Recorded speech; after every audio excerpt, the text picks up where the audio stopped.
silaturahim sama tetangga, silaturahim sama teman, silaturahim sama orang tua, silaturahim sama mertua, silaturahim kepada orang-orang yang kita hormati dan cintai, enteng. Di saat kita sempat, pantang untuk menolaknya. Tuh kriteria afiat yang kedua, Bun. Jadi ilmu, ibadah. Yang ketiga apa lagi? Otomatis ar-rizqu minal halal. Rezekinya juga yang dia dapat, betul-betul dia bisa memilah-milih. Siapa sih yang nggak butuh uang? Bohong kalau orang nggak butuh materi zaman sekarang. Tapi di saat materi ada, dia bisa pilih. Kenapa? Iya, memang dari suami saya, kemudian kita yang makan. Karena dari hasil yang halal, maka akan membuahkan juga nanti zuriyah yang soleh-soleha, ya. Gitu. Rezekinya dia ambil dari rezeki yang halal. Kemudian apa lagi? Nah, yang keempat, baginda Rasul menyebutkan asyukru ala nikmah. Dia selalu mensyukuri atas segala nikmat yang Allah berikan kepadanya. Karena ketika ngelihat dunia, dia mana nggak ke atas. Harus ke bawah, ya. Alhamdulillah ya Allah, saya masih bisa pakai mobil. Alhamdulillah tetangga udah bisa beli mobil baru. Tapi alhamdulillah saya masih bisa pakai mobil, nggak kehujanan. Masih bisa lewat tol. Tuh tetangga sebelah, ya Allah dia masih pakai motor. Yang motor juga bersyukur lagi. Alhamdulillah saya masih punya motor. Kesana kemari masih bisa lebih cepat. Ya Allah tuh tetangga sebelah masih ngenjot. Ke sepeda. Yang pakai sepeda dia bersyukur lagi. Ya Allah makasih engkau berikan anugerah rezeki, saya masih punya sepeda. Akhirnya kemana-mana saya bisa sambil olahraga. Tetangga sebelah malah jalan kaki. Yang jalan kaki dia lihat lagi ke bawah. Alhamdulillah ya Allah masih engkau anugerahkan sehat. Itu tetangga sebelah udah didorong-dorong. Tuh. Subhanallah pemirsa, jiwa ya. yang sehat, Bunda. Mami ya, luar biasa sekali. Memang seperti tadi baginda Rasul mengatakan bahwa ketika kita melihat dunia, lihatlah ke bawah, maka kita akan bersyukur. Kalau kita melihat ilmu akhirat, lihatlah ke atas. Maka kita akan selalu merasa kurang, dan ini terus menambah ilmu kita, ya. Subhanallah. Iya, Bunda. Ya, terima kasih sayangku. Kita lanjutkan lagi setelah yang lewat ini, ya. Jangan kemana-mana pemirsa, tetap setia bersama kami di Muhasabah, evaluasi diri untuk menggapai ridho ilahi Rabbi, insyaallah.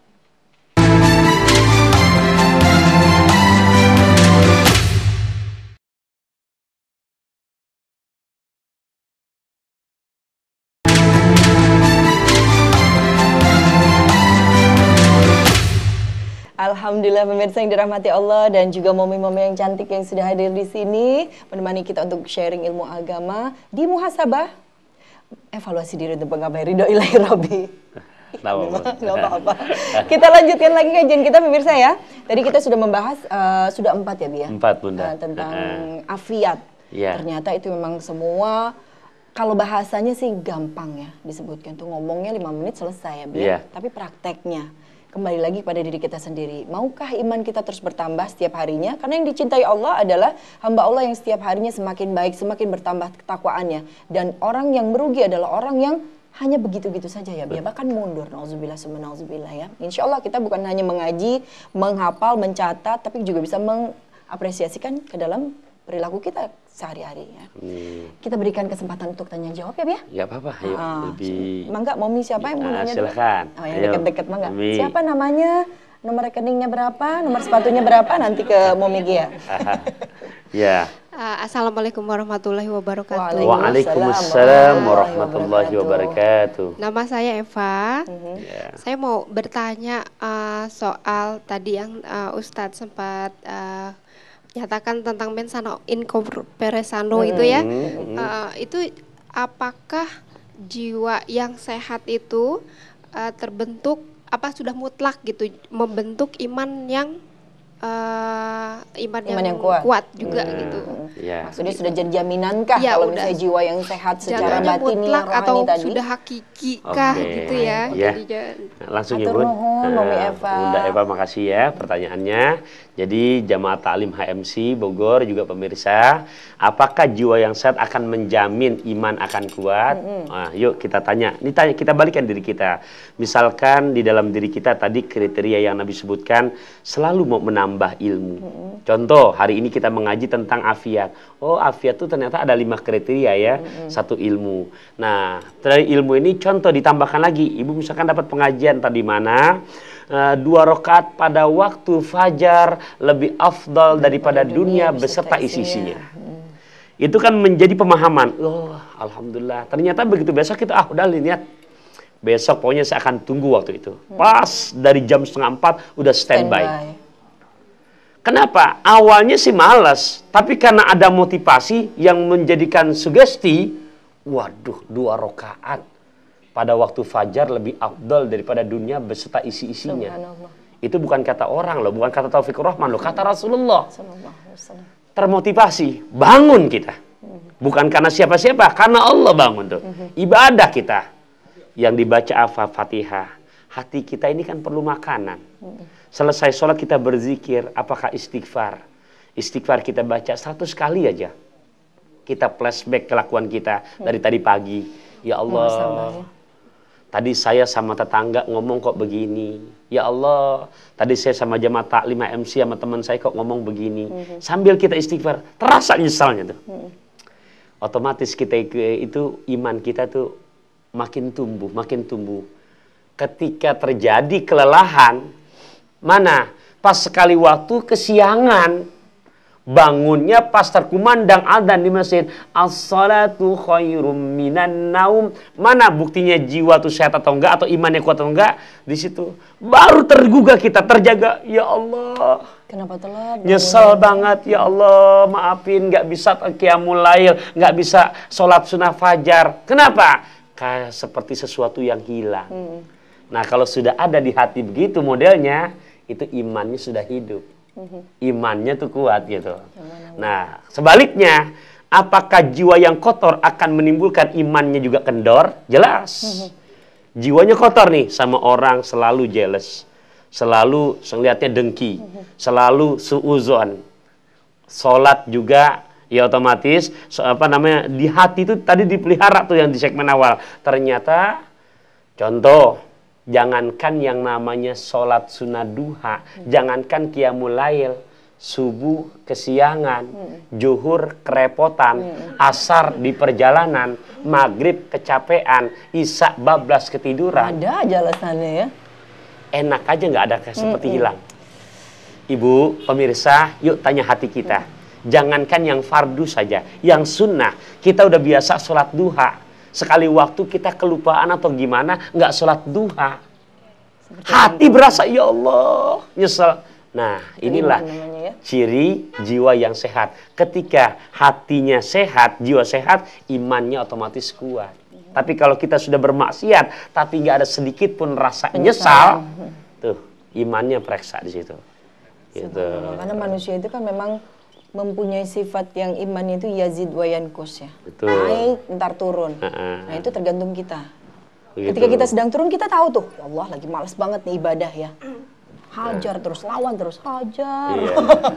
Lawan terus. Memang yang tahu keimanan kita itu lagi naik atau tidak itu diri kita sendiri sebetulnya. Tidak menjadi jaminan seseorang yang casingnya tuh subhanallah ya. Keimanan seseorang itu hanya kita dan Allah yang tahu. Sedang di atas atau sedang di bawah. Kita pupuk terus keimanan kita dengan beribadah ya. Begitu Mom Eva. Terima kasih. Mudah-mudahan puas ya. Sama-sama. Baik, siapa lagi? Ada lagi yang bertanya?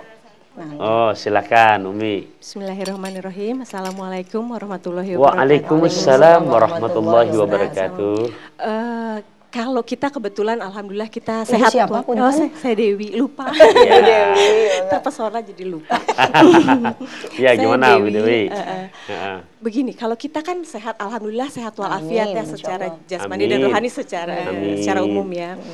Kalau orang yang sakit jiwa gitu, itu di mana dia posisinya? Apakah dia termasuk yang apa ya, bagaimana dia mau kondisi keimanannya dan pada akhirnya kan kondisi keimanan itu kalau kita boleh berharap kita mau masuk surga gitu ya.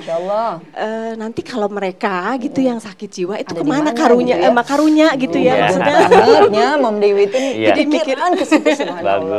Jiwa sosialnya tinggi sekali. Kira-kira begitu ya. Jadi Bunda pemirsa di rumah yang sedang menyaksikan acara muhasabah ini, makanya ada 3 hal yang tidak terkena hukum. Gitu ya. Tidak terkena hukum ya, maksudnya nggak kena kewajiban. Gitu. Makanya buat kita, tolong kalau misalkan nggak termasuk nominasi 3 ini, berarti masih kena hukum. Kalau pengen lepas tuh, kita nggak sholat, kita nggak puasa Ramadan, nah, masuk. Gitu. Rufi al-qalam an thalasa kata Rasulullah, diangkat hukum, nggak kena hukum, udah bebas, betul-betul merdeka. 1, as-sabi hatta yablugha. Anak kecil sampai dia balik. Anak kecil sampai dia balik. Bun. Biar penasaran dulu ya, bentar ya. Ada yang mau lewat dulu nih. Tenang ya. Anak kecil yang belum balik. Kalau kita mau udah bolak-balik, bukan balik lagi ya, karena udah dewasa banget, udah beranak pinak. Dan kemana-mana dulu ya Mami ya. Pemirsa di rumah juga, kita akan lanjutkan setelah yang satu ini. Tetap bersama kami di Muhasabah. Evaluasi diri untuk menggapai ridho ilahi Rabbi. Insya Allah.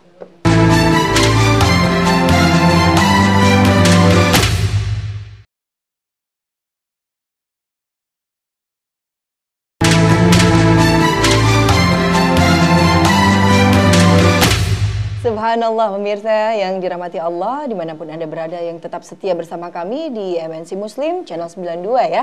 Insya Allah kita masih berada di acara Muhasabah, evaluasi diri untuk menggapai ridho ilahi Rabbi. Masih dalam tema jiwa yang sehat akan menambah iman yang kuat. Ya. Subhanallah. Halo Mom, masih setia bersama kita ya? Oke, insya Allah kita lanjutkan lagi jawaban dari pertanyaan Mom Dewi tadi. Betul. Jadi sampai tadi kalau kita udah bukan balik lagi, udah bolak-balik kita kan gitu. Iya. Nah makanya pemirsa kalau nggak mau sholat, nggak mau puasa, itu tadi. Ya pertama yang belum balik gitu. Iya, makanya bukan berarti mereka belum ada kewajiban, tapi indah agama Islam pun. Makanya Rasul mengajarkan muru auladakum bis salat wa hum sab'a sinin. Ketika anak 7 tahun tuh walaupun dia belum wajib sebenarnya, ajarkan. Supaya mereka tuh, oh sholat tuh begini ya, oh puasa tuh begini. Belum wajib padahal mereka. Tapi penanaman dasar akidah itu ya. Supaya nanti ketika udah balik, udah siap sudah. Itu yang pertama Umi. Yang kedua, Bunda Dewi yang bertanya, apalagi yang nggak kena hukum? Orang yang tidur sampai dia terbangun dari tidurnya. Gitu, iya. Kalau kata Sunda mah kebluk begitu. Gitu, enggak misalkan nih dia tertidur enggak habis begadang misalnya dia sampai lewat sholat subuhnya, yang berdosa nanti yang di sekelilingnya bisa jadi apa sebabnya ya. Contoh kita tahu kita sudah dalam kondisi sholat subuh selesai, kita tahu teman kita tidur, kita nggak bangunin, dia mah nggak dosa, orang lagi tidur kok, nggak sadar ya. Nah kita berkewajiban untuk bangunkan. Gitu. Apa itu misalkan itu anak kita, istri bangun suami. Kalau bukan istri, misalkan kita tahu suami kita lelah, tapi ini udah terpanggil ait sholatu khairum minan naum. Dia nggak dosa bisa jadi, kenapa? Lagi tidur, nggak kena hukum.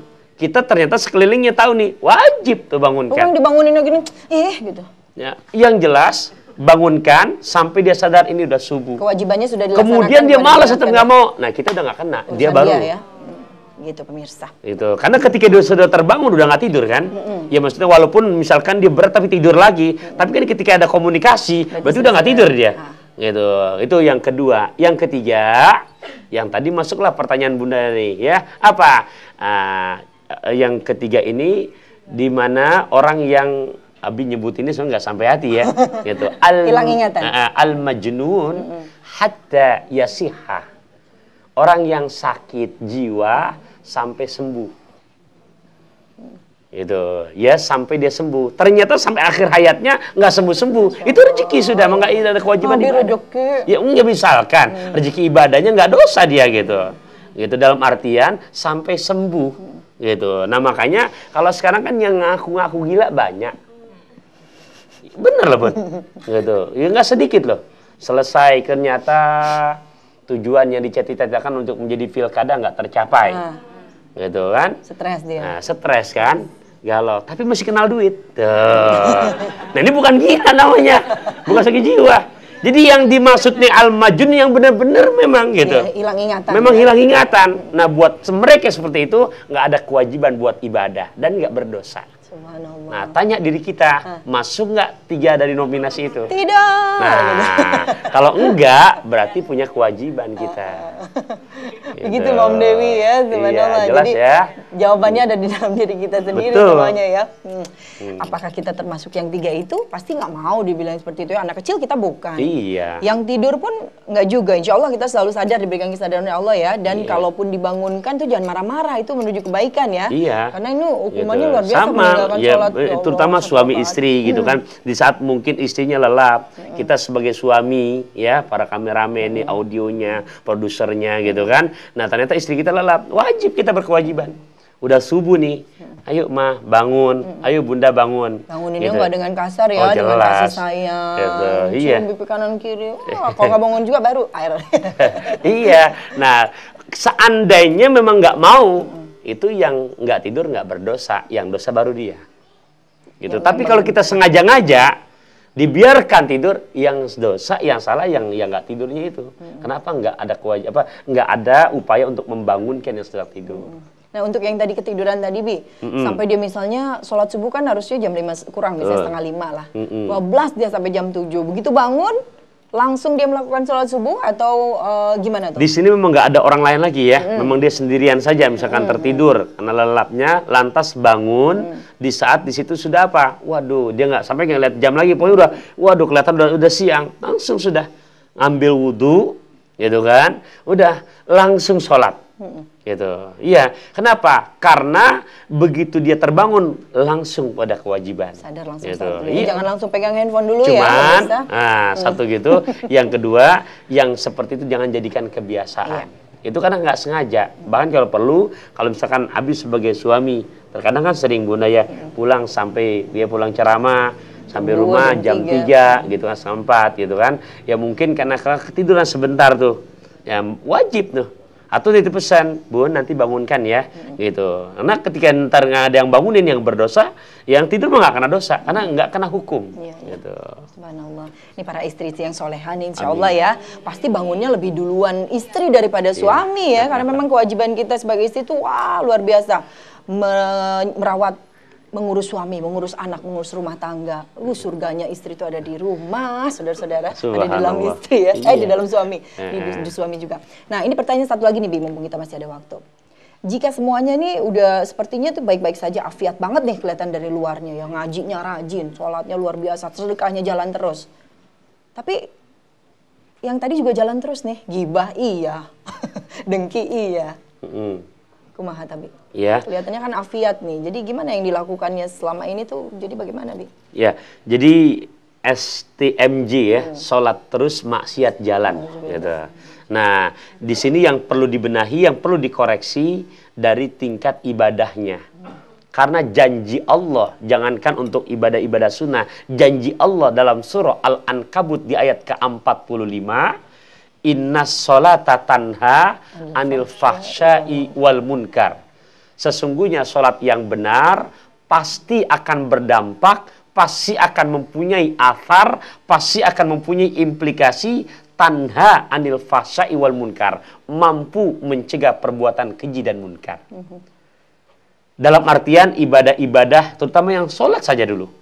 Ketika dikoreksi sholatnya benar, pasti dampaknya seperti itu. Timbul pertanyaan dari Bunda tadi, bagaimana ya, tapi kok sudah rajin kelihatan ibadahnya, tapi kok juga masih rajin, yang namanya tingkat-tingkatan hal yang sifatnya, ya tadi itu perbuatan-perbuatan dosa. Jadi yang perlu dikoreksi Bunda, sholatnya. Yuk tanya diri kita, sudahkah kita sholat seperti sholatnya baginda Rasul? Kadang-kadang kan jangan kan mau seperti baginda Rasul Bunda, mau sholat aja bimbang, sholat sinetron, sholat sinetron, sholat sinetron. Nungguin ya ikhlas. Ibu di sini mah nggak suka sinetron, nonton sinetron. Senengnya nonton muhasabah. Ya, subhanallah, amin. Tanpa terasa sudah 1 jam nih momi-momi. Ya Allah, nggak berasa ya. Perasaan baru 5 menit yang lalu. Terima kasih untuk momi-momi HMC Bogor.